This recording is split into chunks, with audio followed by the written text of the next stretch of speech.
Hello and welcome back to another episode of Yorkshire Talks. I'm Christine Talbot. And I'm Matt Jameson, and we're here talking to so many different people about Yorkshire, the folks from it, and what actually makes them tick, and also why it's so amazing to be here in God's own country. Yeah, and we're looking at a different generation of Yorkshire people with a different story to tell, aren't we, Matt? Have you been up to much?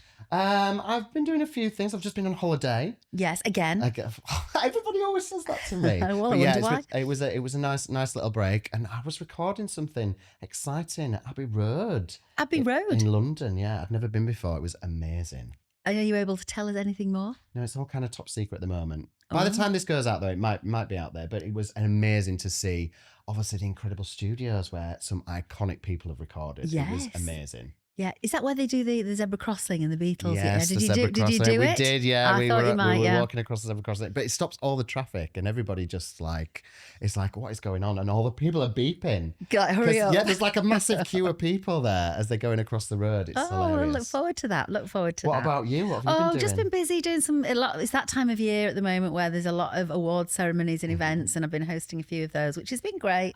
Nice lively evenings, just trying to keep the audience in check a little bit, but it's been good fun. So yes, I'm looking forward to a bit of a break now, because obviously as Christmas comes, you can kind of snuggle down. I mean, I don't know when this episode's going out. It might be past Christmas by then, but we'll sort it out. We're delighted to say that this episode today is sponsored by Patient.info, the UK's leading information health website. Yes, with trusted evidence-based advice written by health professionals, it's where millions of people go every month to find out advice and symptom checking on their health and well-being. So for reliable articles, tools and resources, why not visit patient.info?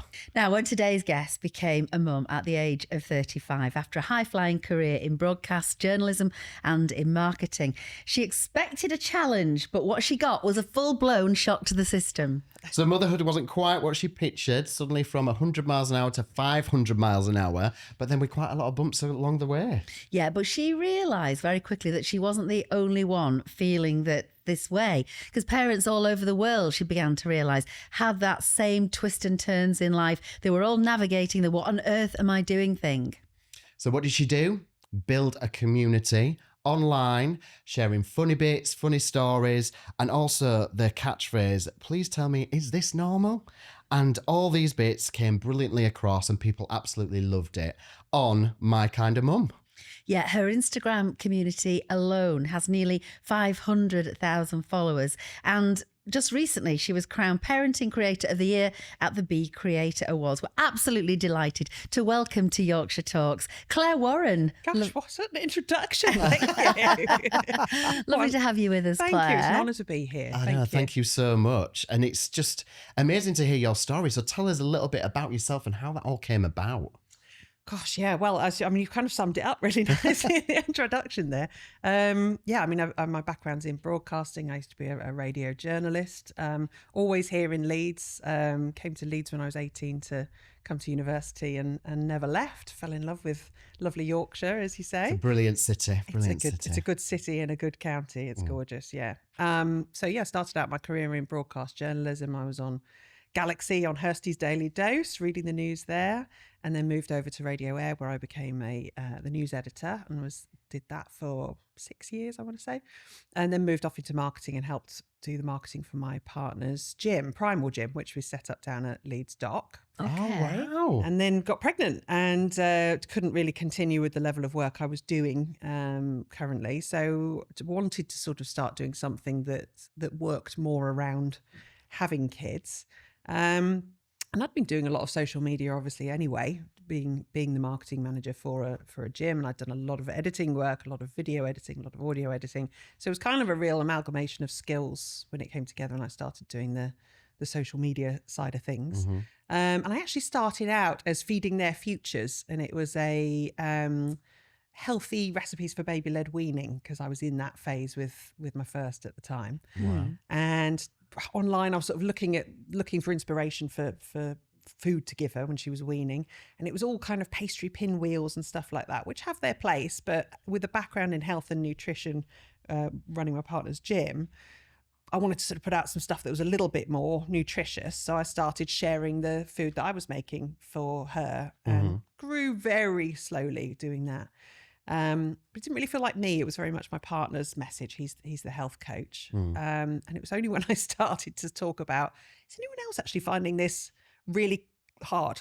Yeah. Everyone was like, yes, we are. Yeah. And I went, oh, good. Okay. And to start with, it was a little bit nerve wracking because you sort of put out these, videos about things that you're finding really challenging, and you think you're going to get trolled by people saying that's awful. You should enjoy every second of being with your children.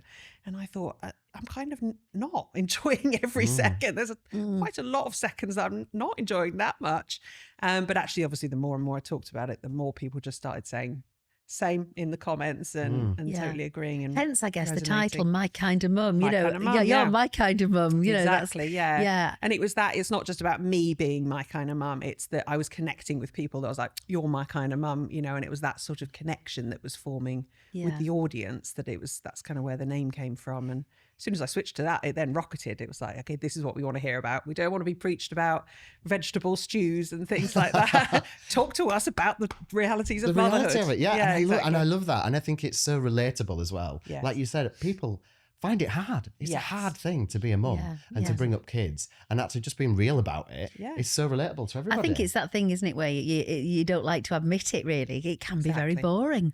Yes, can't it? Looking after extremely little boring. children can be very boring and very isolating. Yes. And it's emotionally draining. And also, as a millennial mum, we're dealing with we were brought up in a different way in terms of regulating emotions and things like that. So we're trying to unlearn and reteach ourselves at the same time as teaching our children how to regulate emotions. I mean, my mum was brilliant, but her way of dealing with a tantrum was, we don't want to hear that. Go out in the hall and shut the door. Yeah. Come back when you've calmed down. Yeah. If you said that now, people would say, no, you need to sit with the child, help them regulate their emotions, show them you are there and present all the time. And I just thought, oh, well, that's not how I was brought up. No. So, Is that what you're supposed to do? Yeah, because I mean, gentle I've not. parenting. Wow. How old are your children now? You've got Lula. Yeah, Lula, Blue and Rafi. Yeah. And how old are Lula's they? just turned 6 and Rafi's just turned 3. Yeah. Yeah. So we're into the second round of tantrums. Well, that's obviously. I went through motherhood, 28 years ago. My daughter is 28 this month, which you will also realise it flies in no time.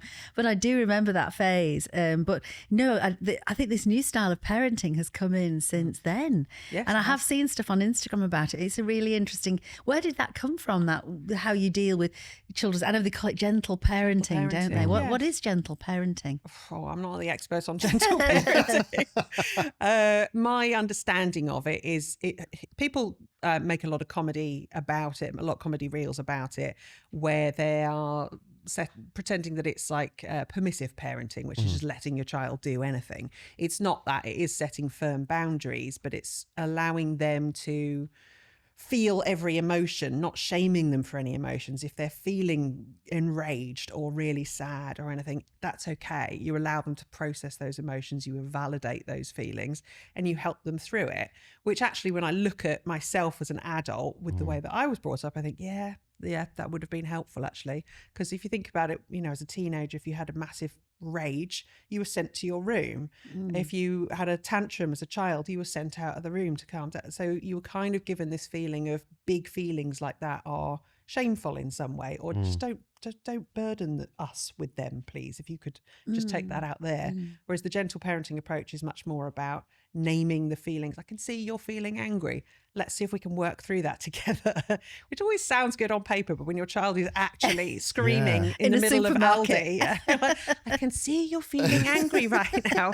Get in the trolley and let's go home. So it's that clash of millennial parenting combined with So do you modern ask day that parenting. kind of the questions then to the kids about why they feel I think like so, that? Is yeah. that what it is? So it's, I have to say, I do my best with it. Yeah. I dabble in gentle parenting. Yeah. And at other times Yeah. I go, that is enough, and just going to lose my rag like everybody does. I suspect that's what a lot of yes. most people Yeah. do. And I've a been lot in of the that gentle parenting situation. people would say they do that too as well, I Yeah. think. But the intention is, we're not shaming you for feelings. We're helping you regulate your emotions. Yeah, and I think, I've sort of grown up to kind of feel like, oh, I don't really want to be a burden to anybody. If I'm in taking a bit too long to park in a parking space or something and someone's behind me, I'm like, sorry. And a part of that, it all comes from, growing up sort of feeling a bit like you're inconveniencing people. Yeah, it's like very British, like a Exactly. British thing, isn't Yes, it? Where exactly. we apologise for everything. Yeah. Because people have But I said that think- to me before. You're very British. Not me, not necessarily me, but like the way that we behave. Yeah. Because I've got friends from different Yeah. cultures and different Yes. countries, and they say that it's a very British Yeah. thing to do. Yes, yeah. That is a funny thing. It's like when if you go across the zebra crossing, which you're perfectly entitled, You you're going to jog. run and you wave and say, To show you're a grade A Excuse me, pedestrian. sorry. "Thank you so I won't much take for a picture." stopping, and not Yeah. killing me." Yeah.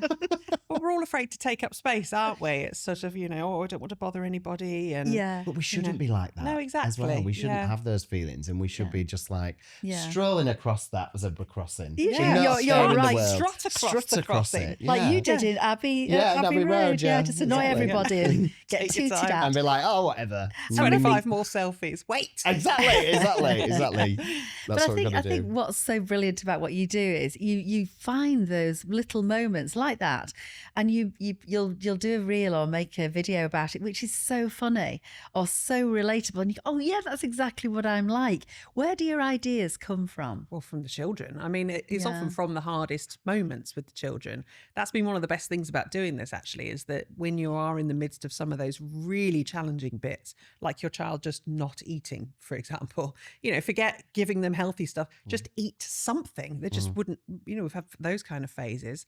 Or, just getting up and down 6 times in the night and you're absolutely exhausted. Those really, really challenging phases have always brought me a little moment of, this will make a good reel. Yeah. And then I think, well, how can I make it, a bit more sarcastic and a bit more humorous? When I post it, you always get, oh, thank you, I needed this. I'm going through a really challenging time right now. You've just brightened my day. It does seem to really help people to sort of not make light of it, because you are highlighting it, but just laugh about it a little bit. And it helps me too, because as I say, that when those moments give me a little spark of inspiration, I think, okay, I can turn this into something that will not only help me get through it, but will actually make great content as well and help others too. But Yeah, because it kind of processes. It's the Exactly. process for you as well. What's been the thing that has gone most viral on your site? I mean, you obviously got such a lot. You've got 500,000 followers just on Almost. Instagram, but you also get on Facebook as well, and Yes. you've got a blog that you write weekly in as well. What's been the thing that you think that's resonated the most? probably mum guilt. When I talk about mum guilt, yeah, I mean, there's obviously a lot to say about the little challenges that the kids present you with every day, but it's actually the challenge that we're going through personally, that daily battle of never feeling like you're doing enough, never feeling like you are enough, trying to be everywhere and do everything at once, which is impossible, and then beating yourself up about it every day. And I did a reel about if mum guilt was a person. And she sort of comes in and goes, morning, ready for another day of failure? And you're like, great, can't wait to get started. And she's just mocking everything that you're doing. You're making breakfast that the kids will eat. And it's sort of, oh, cereal again, is it? Well, this woman on Instagram makes pancake portraits of her children. So just saying, and it's that constant comparison to what other people are doing. Yeah. And she's just with her all through the day, making her feel bad about working, making her feel bad about losing her temper, making her feel bad about staying up too late to get some me time.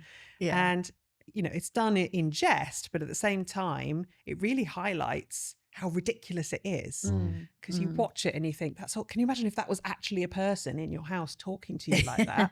You would ask them to leave quite quickly, but because it's internal, we allow that kind of self-chat to go on. So it just resonated with a lot of people, I think. Yeah, it is. And I mean, I remember that, especially as a working mum, I always Yes. felt, you go to the school and I'd be always the one who'd got the cakes from Morrison's and tried to bash them up a bit. So to look like Beth and, we'd made them Did you actually ourselves. bash them up a bit? Yeah, Was just to make them look a little bit I wouldn't less. even bother with that. I'd just less- bring them in a plastic tub. There you Is that go. what you used to do? Well, I did a bit because I had a couple of my close mum friends were full time, and one of them was really. She used to look at Beth's hair, and her daughters had come in with their hair flat and perfectly done, and my daughter's hair was always just bed hair, and I was like, oh my goodness. ridiculous. But they're lovely, lovely women and still my good friends to this day. In fact, they'll know who I'm talking about because I've always made it very clear that how I felt at the time. But so, but it's all those little things, isn't it? But I wish I'd had a site like yours to watch back then. Yeah, well, there's a lot of them now. Obviously, social media has grown a great deal. But, when I first started doing it, there were a number of accounts that I followed that were helping me at the time. And I thought, I want to do that. Yeah. And it's just growing more and more. There's so many. And because as well, at the beginning, it used to be all very kind of aspirational stuff.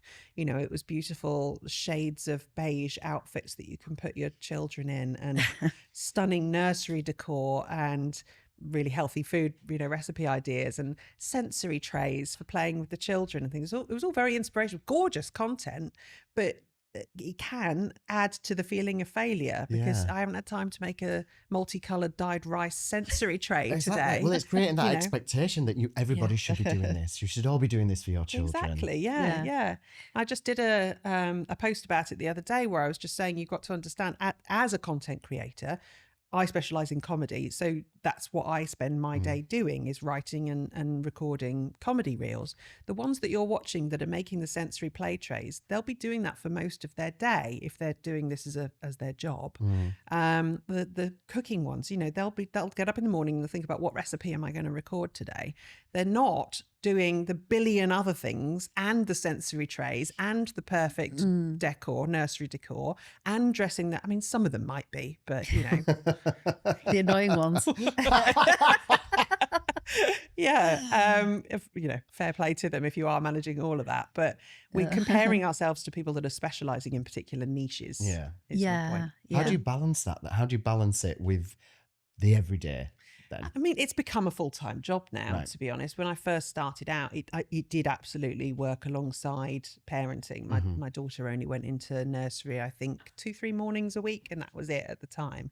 So the rest of the time we were doing tumble tots, we were doing the park, soft play, craft things, music classes, all of that kind of stuff. So it did work alongside to start with, but it's grown and grown and grown. And, just the engagement, for example, I try to talk to my audience all as friends because they are. But when you've got 700 messages at the end of the day to go through, it's just not possible. So you have to assign times to engagement session now, email session. Now I'm going to do the admin. I'm going to do my script writing. I'm going to do, it is a full-time job. So it's a proper job. I mean, and do you get an income from it as well? I'm guessing you do. Yes. So it's amazing, isn't it? How that whole new kind of career path for people going down your route has taken off in the last few years. I want to go all in on this content creation thing. We had enough money to get through about 6 months, I guess, but the pot started to get really quite dry.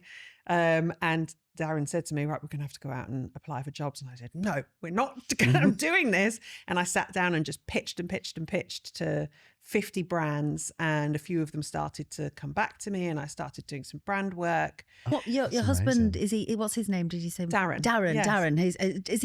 Does he do the same thing? He's switched career as well now. So he's now doing on Forex trading and drop shipping. So he's sort of completely taught himself 2 new businesses. Wow. And it's enabled us both to be stay-at-home, work-at-home parents. It's enabled him to spend a lot more time with the kids as dad as well, which was wonderful. He wouldn't have had that opportunity if he'd stayed at the gym. So it's been a good change, a good pivot. Are the children aware of what you're doing? Do they know that they're do they play to the camera at all, or do they know? Lula loves it. She is an actress, absolute actress, and I took it for granted actually because she's been willing to and very interested in getting involved since she was 2. I mean, she used to do the cooking things with me when she was 18 months old. She would get up on her step stool and help me cook and things like that. So since she was a toddler, she's been doing it. But I completely took for granted how good an actress she actually is, because I've now sort of tried to encourage my little boy to do a few bits, and he just goes, no, and runs off. I think, all right, I'm not going to force it at all. That wouldn't be the right thing to do. But Lula says, I'd like to be in it. And I said, well, this one's really a thing for toddlers, Lula, but, and I actually got her to take Rafi's part. But I said, "We'll just film your hands doing it, and I'll just get a little shot of Rafi in the background and Yeah. pretend that's his hands." She went, "It's fine. I can do it." Oh. She's a total Oh, pro. bless her. Yeah, So she's grown loves up it. with it, I guess. What about the negative side, though? I mean, you're obviously having to put your life out there and be very open and honest about the realities of your life. Do you find there's a negative to that? Do people ever make negative comments that you've then got to deal with? Oh, And I've how- been trolled. Yes. And how? Really? What, Yes. It's usually when it goes viral. Generally, if it stays in the UK in terms of its reach, then it's fine because people understand my sense of humour. And there's enough people here that sort of feel the same about parenting. It's usually when it goes viral and gets to the States. I do actually have a big following in the States, and most of them get it as well. But you get the odd ones that just say, "Oh God, I just feel sorry for your children." You know, if you don't, and you get all the classic lines of, "Oh, if you didn't want to look after your children, why did you have them?" You know, just you should have thought about that before you had children. Or you shouldn't have laid on your back. Someone said to me. Oh my once. I was God. like, Oh, wow. okay, That's thank you. horrendous. But Yeah. these people that do that, I mean, we've talked about this before, haven't we? Yeah, And yeah. about the trolling and stuff. And it's just, I don't know where these people get the audacity from to think that they can make those comments. But how do you deal with it? Do you respond? What do you do? I don't now. I Okay. used to, and it used to get me quite upset. Yeah, I don't really take criticism that well. Who does? Yeah, who does? Yes. Who does? Love Yeah. criticism.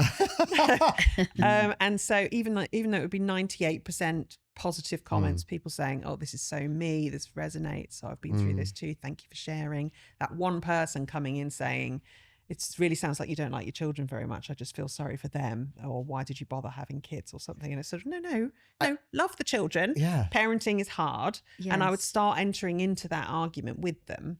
But I found on a few occasions, because they would never just back down and say, "Okay, yeah, sorry, fair enough." It would always escalate into a and you big come into tit-for-tat. a tit for Yeah. tat, yeah. And I think it just shocks me how these people think they can do that, and you take it as a personal attack. You do, because yes. it's happened to me before. Yeah. But what I found as well, and I think I've mentioned this before, is that other people, if you sit They back, take you down. They other take them people down. take Yeah. them down. they So do. the people that support you and follow you, yes. And they stand up jump for you. in and Yeah. they're like, "Who do you think you are saying that to her?" Absolutely. Blah, So leave blah, it to blah. them to yeah, do it, leave yeah. to that. I've done Yeah. that before. I just watched, and then suddenly there's like 20 Yeah. in the thread, and you read them all, and everybody's going in on this Yeah. person defending you. That's exactly what I do now, Yeah. because it is a community now. It isn't just, a one-way thing. Excuse me. There is a full community now, and if you leave it, they take them down really nicely. Yeah, yeah, yeah. And every now and then you just pop back in and you just read through and you go like, yeah, don't exactly. like. I love Just that. leave I it love at that. that. Yeah, it's brilliant. Every now and then I've messaged people that have really gone to town in the comments. I've sent them a DM just to say, "Hey, listen,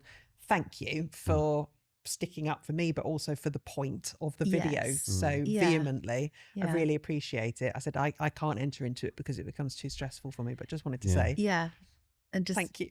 Oh, That's lovely. Well, it's a community. Yeah, it Community, is. Yeah, isn't it is nice. What is the process then? I'm just really fascinated by, what is the process of putting a reel out there? How much time do you put into it? How much prep do you do beforehand and planning? Is it almost like when you were doing a piece for the radio, you have to think of Yes. everything from each stage right through to uploading? Because we need some pointers. you Yeah, see. we don't know what we're doing. Yeah, we're like, we're I do, you trying, do. but- You're good. Yeah, it's all fully scripted. Yeah, I'll sit Is it? down and That's as I amazing. say, That's amazing that Yeah, you I do mean, a a whole concept will script. come to mind, just in a daily moment of parenting, where I'll just think, "There's a reel in that." I have to write it down immediately, otherwise it goes out. The perimenopause brain is immediately removes the idea. So I'll go, "Siri, make a note," and she'll make a note. But then, I'll sit down and I'll start to flesh out the concept a little bit. I can usually run through in my head how the conversation will go, but it's then going through that 2 or 3 times and thinking that line needs to be funnier. It needs a punchline. It needs that little bit of editing. And then obviously you start filming. And I'll record every line probably 5 or 6 or 7 times. My partner laughs at me because I'll just be in the kitchen going, "You said what? You said what? You said what? I love You said that. what? I You said love what?" that. And he'll from upstairs go, "You said what?" I go, "Shh." I can just see you doing it. I can just picture it. Yeah. But Yeah. then once obviously you've recorded all the bits, and that can take a while because sometimes there's green screen Do you do it bits, on there's phone? Is it outside, on your all pho- on yeah, the yeah. iPhone, yeah. Then there's the editing. That's my favourite bit because obviously the editing is what I did my career in before. Oh, brilliant. And that's often where it becomes funny, is, you pull the bits together. It's the timing, isn't It's it? the timing, it's Yeah. the music, Yeah, it's yeah, the yeah. sound effects, it's the music makes a big often I'll put it together and without any music on, I'll think, yeah, it's okay. And then I'll find the right track for it and I'll edit the track so that it has little breaks in the music at the Yeah. right point. And I think, there you go, and that's it now. Oh, And then you do the caption and you got to do the subtitles on it. And so it can take, it's a good day at it's least, a isn't couple it? of days sometimes, for a yeah. full one. Yeah. Do you do it all on the iPhone then, the editing and stuff, or do you have? No, do you I do have it on my Mac. You've got Yes. proper. Well, you're a professional editor, you know what Yeah. you're doing. So in a way, you combine That's where it. I go wrong. I'm like editing it together on a phone, and it never Yeah. works. It I never comes used to do it together. on my phone, but it's so fiddly, and you Yeah. can't really do the music and stuff correctly, and Yeah. audio level changes. That is too fiddly, so I have to do it on the computer. Right, So we you're need to employ combining, you. you're combining Yes. your old and your new Exactly. worlds, aren't you? And- Yes. but I think what is very clever about how you obviously have, like you say, a sense of timing, but you can act and make it look natural. You know, Thank when you say what, you do it in a very natural way. Thank you. So you've obviously got that ability to because I think some people could, and it could look really eggy, couldn't it? Can do, Yeah, yes, yeah. yeah. And it's I mean, that's all I've thought a few times about, sort of doing a course, teaching how to do this. But actually, there's a lot of stuff that I could teach about how to get brand deals and how to work with brands and how to treat it like a business. But in terms of the being funny, it's kind of in the acting a lot of the Got to come time as well. naturally. And the yeah. editing as well, I've got 15 years of editing experience, so that's very natural to me to do that. Whereas other people are just, sticking chunks together. And I don't know, it is becoming a bit more raw though. People are leaning away from the very professional looking footage and edits and things like that. And they do want people to just be more natural and real and raw. So actually, even if you're not a good actor or you don't have really strong editing skills, just talking to camera about something that's real and raw and honest and open and vulnerable could get you a similar sort of level of growth. Yeah. You've just got to find your niche. Yeah. I've noticed it in your blogs as well. You kind of do use that for the more serious stuff, don't you? Yes, You'll yes. talk about the challenges. No, they're not in a funnier way. They're more Yes. like, let's be honest and let's be real about the things that are going on in our lives. And I think you've got that outlet as well, haven't you? So you're Yes. writing too. Yes, yeah. The blog's not got a great deal of traffic at the moment, but I find that quite therapeutic to offload, I guess, on the blog. And again, it's sort of sparked by everyday inspiration. And then I just think, because you did one about not being able to breastfeed, and Yes. and that people will read that who are in the same position, I guess, and it will really relate to it. But you probably wouldn't do that as an Instagram post in the same way. it wouldn't be a particularly funny one. No. And you've got to be sensitive, I think, to some of these issues exactly. as well. Yeah. And because it is relatable to your audience, and you want to make sure that they feel comfortable as well. Exactly. You don't want to cross a line, I guess, with it. No, that's it. Yeah. And there's a lot of sensitive topics around motherhood where people will immediately kick off about, co-sleeping topics or bottle feeding topics and things like that. So it all has to be dealt with a lot of Oh sensitivity. yeah, you're walking on eggshells sometimes, especially, aren't you, Really, with the yes. motherhood situation. So where do you take this next? Because I'm obviously talking already about possibly doing, teaching others how to do it, and you've also gone into merchandise. Yes. How did that come about? I did a lot of graphic design in my previous life as well. And I was just just thinking of slogans would come to mind. Mumsplaining was the one that's the most popular at the moment. What was that? Sorry, mumsplaining, mansplaining. I just thought, mumsplaining. And it's where you explain something multiple times because no one's listening. Right, okay. So I just thought that'd be a good jumper slogan, actually. So then I just thought, let's do a range of jumpers and t-shirts and mugs and things like that brilliant. with funny little mum related jokes on there. So just got that launched. So you've clearly got loads of ideas. I mean, what have you got any ambitions that you'd like to fulfill that you've not done so far? Yeah, I'm literally in talks at the moment to actually start my own proper business, which is an underwear brand for mums. Oh wow. Because I, like many mums when I became a mum, merged into the big pants zone. You step out of the thongs and the little what were they called, bikini thingies, and you step into your big pant era, and it's wonderful. And you put them on and you just think, what have I been doing for all these years with these ridiculous uncomfortable pants? I've got no idea what you're talking about. Obviously. Well, I mean, how comfortable man's underwear is, basically, it's that, but for women. And so I stepped into the big pant arena and never looked back. But then, a full brief is often not a particularly attractive looking item, and you can feel quite frumpy and not very attractive in it. And I just thought, we need a range of big pants that look nice, but also have some support in them. So not shapewear, but a little bit of support across the tummy. After having kids, you need just that little bit of a little hug around your tummy to keep you feeling safe.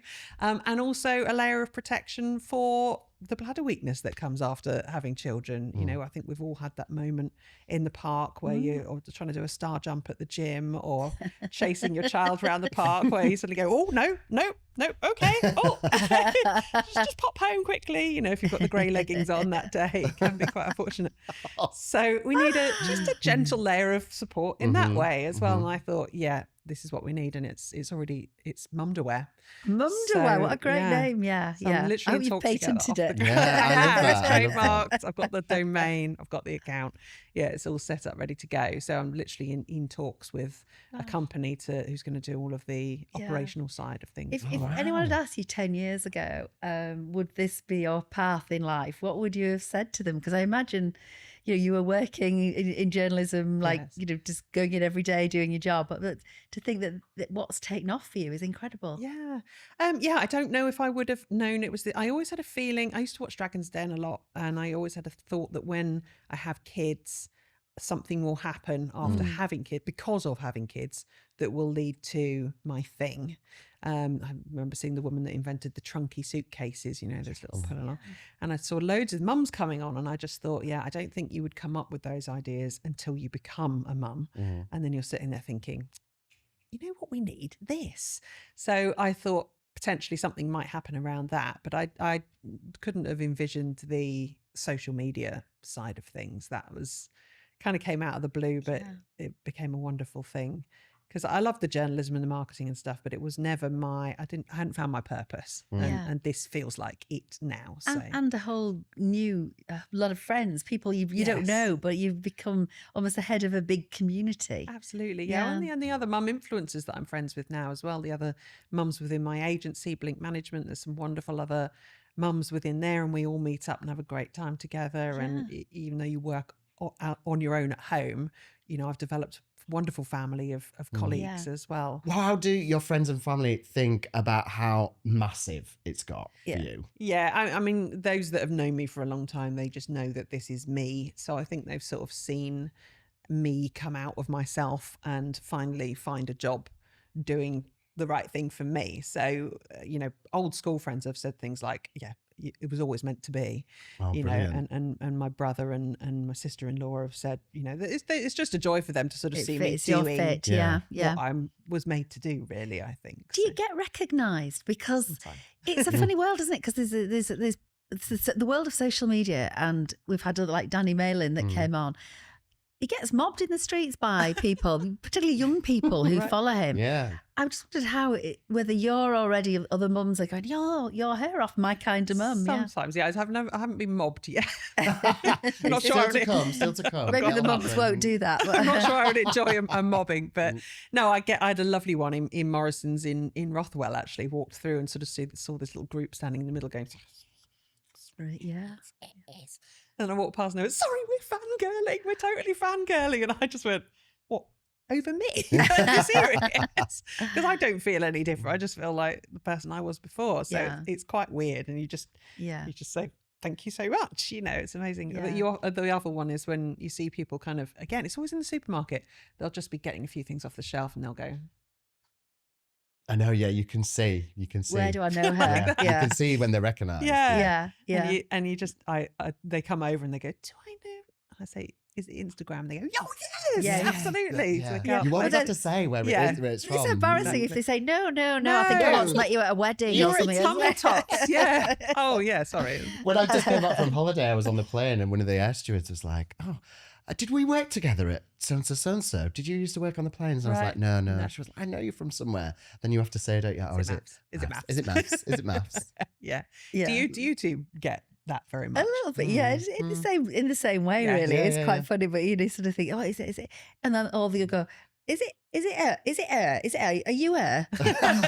And you're like, yes, It is, it's it's me. Yes, it is me. Yes. But it's nice. Generally, is people are nice. very No, friendly, I aren't love they? it. And I yeah, love it. I do like yeah. it. And I like having that conversation with people as well. And for Yeah. you, that must be really nice, especially if it's Yes. mums that come up to you and recognise you and say, do you know, your content really helped me. Yes. That must be Yeah. such a lovely moment. Oh, it's Yeah. gorgeous. Yeah, it's really lovely. And equally in the DMs that I get as well, you know, people will just take time out of their day to send me a DM to say, just wanted to thank you and say, you know, I love your content and it totally resonates with me. I've got two aged 5 and 2 or something. And Yeah. not only does it resonate, but it's really helped me Yeah. through some of the really I difficult think it's bits. of my amazing. life. I think it's really like being on a that's big girls' amazing. night out, isn't it? Where you Yeah. actually get honest with each other, Yeah. and I find I love your content, and I'm very excited about where it's going. I'm sure it's growing every day, Yeah. but it'd be very interesting to see this time next year Yeah. where you are and what you Absolutely, do. yeah. Hopefully a business tycoon by that point. Oh, definitely.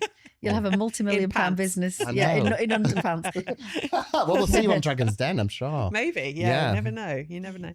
So we ask our guests to bring in 2 things. One is something that says Yorkshire to them. So you've not told us what you've brought, but what have you brought? No, and it's an odd one, and I don't think you'll get it. Oh, So is that a scrunchie? So, ah, well, that's what I was going to ask you: is what would you both call this?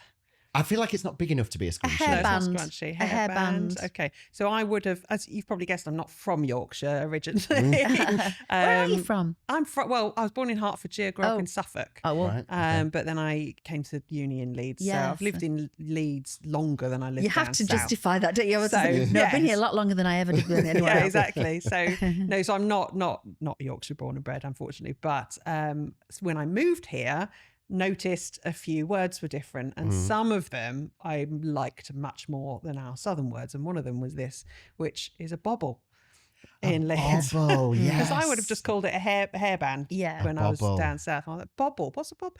I think it was my best friend said to me, have you got a bobble? Yeah. I've got a what now? Sorry, I've got a what? A bobble. And then she showed me and I went, oh, I love that bobble. That's so Bobble, cute. Yeah, I've heard that. I've definitely heard that before. Yeah, Yeah. bubble. Yeah. And so it's the words. I love the Yorkshire turn of phrase, and there are certain words I'll never. I'll always say grass, bath, fast, that sort of thing. But a lot of the But your words children and might have phrases I've Yorkshire picked up, accents. They might do. Yeah, you never know.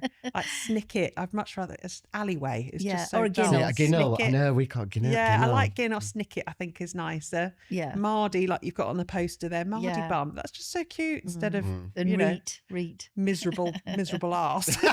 Oh, you Mardy bum. It's just lovely, yeah. Yeah. Oh, that's great. That's a great, good I point know. there. I love Good that. I words. love that. And something that's very special to you. Yes, well, Okay. I've brought in Oh. 2 of these. So this little raggedy thing, I'm sure everybody that's got a child, their child's probably got one of these. This is Oofy. This is my Oofy? daughter's fox comforter that she's had since she was born, and you can see he's extremely well loved, chewed. Yes. And we lost him recently, and Oh, My no. goodness. she was obviously heartbroken, but it surprised me how devastated I was. I really was going through a process of grief because he's been her support and comfort. When she was a Yes. baby, she walked around with him like that. She would eat like that. She would go to nursery like it didn't move from under her arm. Yeah. And so many new things that she started, new schools, new nurseries. He's been with her to Yeah. help her get through it. So I found myself, I was writing on all the local Facebook groups. Has anybody seen this? Oh, yes. You know, yeah. please, if you find him. She wanted me to call the police. Well, I said, I bet you thought about it. I bet you did. yes. Well, they do on Peppa Pig because they lose one of the toys on Peppa Pig and they go to the local police Oh, do station. they? And she said, Mum, we need to go to the police station. I was like, okay. And I was looking everywhere I was walking. Oh. And really found myself going through a process of grief. And I Oh. actually brought this one out, which I've had in a box since we got him and he became special, I bought a second one Just in and case. had it on reserve. Yeah. And I had to say to her, so there was no way that was going to pass for that. Yeah. She would know. So Yeah, she so would I said, know. this is Ufetta. This is Ufi's sister. She has come over from America actually, and she's going to help you, just sort of look after you while Ufi's that's missing. But obviously, you lovely. found Ufi. We moved house and he was in the bag with all the swimwear at the back of a cupboard. I've no idea how he got there, but I was cleaning out the house and I went, cleaning out the cupboard and I went, Lola, he's here. Oh. And she was over the moon. Yeah, what was her reaction? Oh, she went, Mom, just tears and everything. Yeah. Oh, I love that. Yeah. I So now love we've got that so Ufi and much. Ufetta. Oh, that's So, brilliant. Oh, yeah, well, I'm I know, because my little one, she's now a big one, but she had a similar thing, and we lost that. I actually put an advert in the paper at the time. That I was, Really? because it means So so much, doesn't important. it? Yeah, they yeah, are. Wow. yeah. And they get but so well. And my little boy's got a pig, which he calls, both of their names are, we just called it Foxy when it was little. And that was how she said Foxy as a baby, Oofy, as her version. Oh, it's so cute. And my little boy's one is just Piggy, but he's pronounced that Diddy. And this was before all of the bad stuff happened with the other Diddy. So now that's the first thing that came in my head then when you said Diddy. I was like, yeah. Well, now the people say, "Oh, what's your little pig's name?" And he goes, "Diddy," and I'm like, "Not that one. It's unrelated." we won't go there. No. But yeah, Diddy is just completely kind of worn down and like this. Oh, But they Well, love carried them, don't around. they? I They know. do. And They you love have them to so be much. careful. If I don't know about washing them, but washing them, the smell's not the Yes, same. They don't like it when it exactly. smells different. But they my really nephew do and need to be niece, washed. they've got like two little bunnies. Yeah. And Amelia, my niece, she just will not. Has to sleep with them, has to carry them Yeah, everywhere. everywhere. And she's 7. Yeah, She's yeah. 7 and she's They do still. hang on to them. Three don't more they? she's still years got yet, them. then. Yeah. You must be careful going home. know. I though. know. I had to actually know. ask her permission. I said, "Is it okay if I take Ufi in with me today?" And she went, You have to take a picture You taking with him out? Ufa here. Yes. Yes, we will. We'll get Yeah. some pictures. She said, "Are you definitely. taking him out of the house?" Because she's nervous now for him to leave the house. I said, "I am, but I will keep extra careful Yeah. hold of him the whole Yeah. Oh, time." they're so thank lovely. you very Thank much them for you. together bringing with the those bubble, I in. think. They're great. I Yeah. know, Oh yeah, they're, tied them they're together. fantastic. I've just got one question. So I'm not a parent yet, and it is something that I am hoping to be in the Yes. future. What would you say to kind of new mums, new parents to be? What should I expect? Get ready. I would say, don't feel like you need to cherish every second. Mhm. I think there's a huge expectation on people to. There's this whole fear about they're growing up too fast. You need to absorb every second. You know, don't wish any of it away. There's a lot of seconds that are not really that cherishing. You know, when you're cleaning sick out of a car seat on the side of the M1, or you know, carrying a toddler surfboard style out of a park in the pissing rain while Yeah. carrying a scooter on your back Yeah. and they're screaming and total meltdown. There's a lot of bits that are just a bit grueling. And I would say prepare yourself for that, not in a way of thinking, oh, it's going to be awful, but don't go into it thinking, oh, it's just going to be so lovely and I'm just going to be, you know, so wholesome and just at home playing know, with his, yeah. you know, it's tough and it's relentless. It doesn't, there's no end, you know, it's not, Yeah. not it's like if you're not enjoying your job, you can look for another job. Yeah. You know, you're in for the long Yeah. haul. You're committed to this. Yeah, be prepared to commit. There are enough wonderful moments to make the tough bits bearable. But I would just say don't go into it sort of thinking it's all going to be so rosy and, you know, Yeah, birds singing. and it will that sort of change thing. your life. It Yeah. will change your life. Absolutely, Yeah. yeah. I know. Yeah. I feel like it will. And I've got lots of my friends have got kids, and they say, "You won't be able to cope, Matt. You won't be able to do it." Of course you But would. I'm like, it's. I one think of the you'd be a things- great dad, It's one of the actually. things that I've Yeah. always wanted, and Yeah. I'm looking into it at the Oh, I moment. think they'd shall be we say. very lucky to have a dad like you. Absolutely, Thanks. yeah. And the Thanks. key to it is you've just said it's one of the things I've always wanted. Mm. You know, when you've got people that I speak to that say, I'm not really sure if I want to or not, I kind of want to say, maybe don't. Don't Yeah, do it. yeah. Don't do it just It's to not tick for a you. box. Yeah. Yeah, yeah. You have to really be sure. I knew I absolutely wanted 2 kids. Yeah. So even after having one and thinking, oh, this is actually a lot harder than I thought, I was having a second because Yeah. that was what I always wanted. Yeah. And I'm so glad I have got 2 now. They are starting to play with each other and you're seeing that relationship form. Oh, that's So you brilliant. have to really want it, Mhm. but don't go into it thinking it's going to be rosy, and just be prepared to kind of muscle through the challenges, really. Yeah. Yeah. If you've got a good partner on board that supports you, that's a big help as well. Yeah. Cool. Fab. Claire, it's been absolutely lovely to chat to you. Thank you for having me. very, It's very been a much for being delight. our guest on Yorkshire Talks. I know, I've loved it. I've loved it. Hearing what you're doing and everything that's going forward. I'm super what- excited for you. Thank Can't wait you. to see everything that's going to come as well. But we really appreciate it. And I think our audience will as well. I've loved chatting to you today. Hope so. Yeah, it's been an absolute joy. Thank you for Oh, having me. thank you. Thank you so much. And that's just about it for this episode of Yorkshire Talks. We're back with a new one next week. Yeah, next Probably. week. Next So week. don't forget to like, subscribe, and follow us on all the channels. And we'll see you soon. Bye-bye for now. Bye.